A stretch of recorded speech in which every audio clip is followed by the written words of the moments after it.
当高定遇见早高峰，王一博的香奈儿地铁秀，与千万打工人的通勤美学，最近你的朋友圈是不是也被一个画面彻底刷屏了？没错，就是王一博穿着香奈儿在纽约地铁里缓缓走来的那一幕。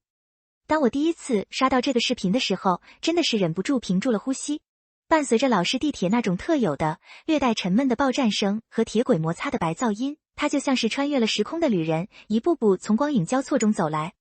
他身上那套香奈儿2026高级手工坊系列的服装，简直就是一件流动的艺术品。你能清晰地看到纽约地铁涂鸦那种粗犷不羁的喷漆感，竟然被巧妙地与香奈儿标志性的精致山茶花刺绣融合在了一起。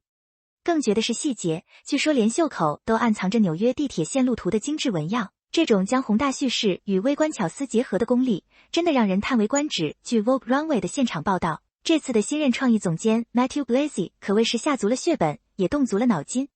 他特意将巴黎大皇宫的内部空间1:1还原成了真实的纽约地铁站场景。为了追求极致的逼真，连地上的轨道都是用金属丝一根根手工还原的。他这么做的目的非常明确，就是要打破传统高定秀场那层冰冷、高高在上的玻璃围墙，让时尚真正落地，沾染上城市的烟火气。这波操作可以说是精准踩中了时代的脉搏，直接让井号香奈儿的铁锈井号这个话题冲上了热搜前3。更有意思的是，连见多识广的纽约本地人都忍不住在社交媒体上点赞留言，调侃说，这帮法国人简直比我们的 MTA 纽约大都会运输署官方还懂地铁文化。看到这儿，我真的忍不住拍案叫绝。时尚圈常常被诟病不食人间烟火，但 Matthew Blasey 和王一博的这次合作却完成了一次极其漂亮的破壁。高定不再只是挂在橱窗里供人仰望的冰冷展品，而是有了温度，有了声音，有了城市脉搏的鲜活存在。这种将粗犷与精致、街头与殿堂强行碰撞又完美融合的张力，恰恰是当代时尚最迷人的地方。它告诉我们，真正的美从来不怕沾染灰尘，反而能在最市井的角落里开出最耀眼的花。然而，就在这个光鲜亮丽的地铁秀刷屏全网的同时，现实世界的另一个切面却正在悄然展开。就在王一博在曼哈顿地铁站从容拍摄大片的那个早晨，国内某知名招聘平台刚刚发布了2026通勤图鉴。这份报告里的数据看得人心里五味杂陈，3、4线城市的早高峰地铁和公交拥挤指数同比竟然暴涨了 18%。咱们不妨把镜头从曼哈顿的镁光灯下拉回到国内某个3、4线城市的清晨。那是早上7点半，天可能还蒙蒙亮，冷风直往脖子里灌。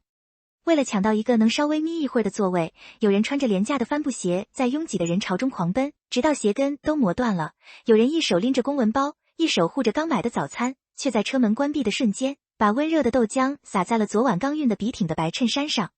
那种场面，没有聚光灯，没有慢动作，只有真实的焦虑、匆忙，以及几分难以言说的狼狈。这就是千万普通打工人每一天都在经历的早高峰，没有失意，只有生存。读到这些数据和场景描述，我心里其实挺不是滋味的，但也同时充满了一种莫名的敬意。我们总是习惯于仰望星空，赞美那些站在金字塔尖的光鲜亮丽，却往往忽略了支撑起这个社会运转的，正是这些在早高峰里挤得变形，却依然咬牙坚持的普通人。那件被豆浆弄脏的衬衫，那双磨断跟的帆布鞋，背后都是一个家庭的责任，是一个个为了更好生活而奋力拼搏的灵魂。这种真实虽然带着几分狼狈，但却有着直击人心的力量。但让人意外且感动的是，面对这种巨大的反差，网络评论区里并没有出现我们预想中的那种仇富或酸葡萄心理。相反，评论区里弥漫着一片羡慕但不酸的暖意。网友们用自己的方式完成了一次对时尚的解构与重塑。比如，有一位来自浙江义乌的服装厂姑娘，她在评论里晒出了自己的照片，虽然穿着朴素的工作服，头发也有些凌乱，但她用一枚香奈儿同款的山茶花发卡，仔细地把额前的碎发别在了耳后，眼神明亮而坚定。还有一位河南洛阳的公交司机大哥，他说自己把公交车的方向盘当成了 T 台，每天在等红绿灯的间隙都会挺直腰板，对着后视镜练习仪态。他说，手握方向盘，我也是这条街的超模。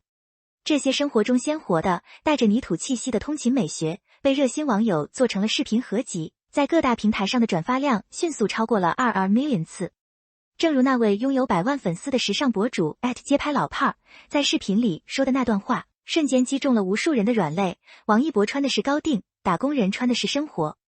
但当地铁车窗的玻璃映出我们的脸时，那里面折射出的都是每一个为了梦想而奔波的追梦人的影子。高定定义了时尚的边界，但生活定义了时尚的深度。这大概就是普通人身上最动人的松弛感和生命力吧。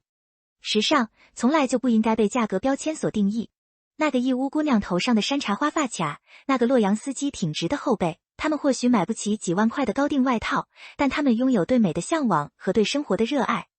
这种在泥泞中依然仰望星空，在狼狈中依然保持体面的态度，本身就是一种最高级的高定。网友们的共鸣恰恰证明了审美是平等的，每个人都有权利在自己的生活里做自己的主角。其实，如果我们往深了挖，香奈儿这次别出心裁的地铁秀，绝非一时兴起的营销噱头，而是早有历史伏笔的巧妙呼应。回溯品牌的历史，时间回到1931年，那时的可可香奈儿女士初到纽约。她没有选择乘坐豪华轿车，而是像一个普通的纽约客一样，乘坐地铁前往好莱坞洽谈戏服设计。在那个年代，这无疑是一种极具先锋精神和反叛色彩的举动。如今，近100年过去了， Matthew Blazy 将地铁站搬进高定秀场，不仅是对香奈儿品牌 DNA 中那种独立、自由、打破常规精神的隔空致敬，更是极其敏锐地捕捉并呼应了当下年轻人的消费心态。现在的年轻人，尤其是经历了几年经济周期洗礼后的年轻人，他们既要高级感，又要烟火气。他们渴望被尊重，但也拒绝被智商税收割。某权威奢侈品行业研究报告显示，在2026年第一季度，香奈儿在华销售额依然保持了稳健的 7.2% 增长。而更引人注目的数据是，这其中超过40%的销售额是由3、4线城市贡献的。这说明了什么？说明那些早上挤着地铁，吃着包子赶去上班的打工人，他们并没有放弃对美好生活的追求，他们只是变得更聪明、更务实了。他们会在拼多多或者1688上，通过100亿补贴或源头工厂，为自己悄悄买下与香奈儿同源工厂生产的山茶花耳钉，或者质感极佳的平替通勤包。他们懂得在有限的预算内，最大程度的取悦自己。我觉得这根本不是什么外界常常唱衰的消费降级，而是一场极其清醒的审美平权和消费理性回归。3、4线城市的消费者用真金白银投票，证明了他们同样拥有鉴赏美、追求美的权利和能力。他们不再盲目崇拜 logo， 而是更看重设计、质感和情绪价值。香奈儿能在这个市场获得增长，恰恰是因为它通过地铁秀这样的形式，向这些务实的消费者传递了一种信号：我们懂你的辛苦，也尊重你的品味。这种品牌与消费者之间的情感共鸣，比任何硬广都来得有效。当纽约地铁里的镁光灯最终熄灭，秀场的喧嚣归于平静，真正动人的画面，其实永远不是那些被精修过的明星大片，而是发生在我们身边最真实的角落。我脑海里常常浮现出这样一个画面，在深夜的地铁末班车上，车厢里空荡荡的，只有轻微的摇晃声。一个刚加完班的姑娘疲惫地靠在座椅上，她的怀里可能抱着一个用来装热水的略显老旧的保温杯，但她的肩膀上却挎着一个攒了几个月工资才买下的质感极佳的高定手袋。她的妆容可能有些斑驳，但她的眼神依然清澈。她转过头，笑着对旁边同样疲惫的同伴说：“明天还得继续赶早高峰呢，不过没关系，今天也要美美的上班呀。”这句话看似轻描淡写，却重若千钧。它道出了无数普通人的心声。生活或许充满了重复、拥挤和无奈，但我们依然拥有选择以何种姿态面对它的权利。那个保温杯与高定手袋同框的画面，简直是当代都市生活最完美的隐喻。保温杯代表着现实的苟且、生存的必须和身体的疲惫，而那个手袋则代表着内心的骄傲、对美的坚持和不灭的梦想。它们并不矛盾，反而和谐地共存于同一个女孩的身上。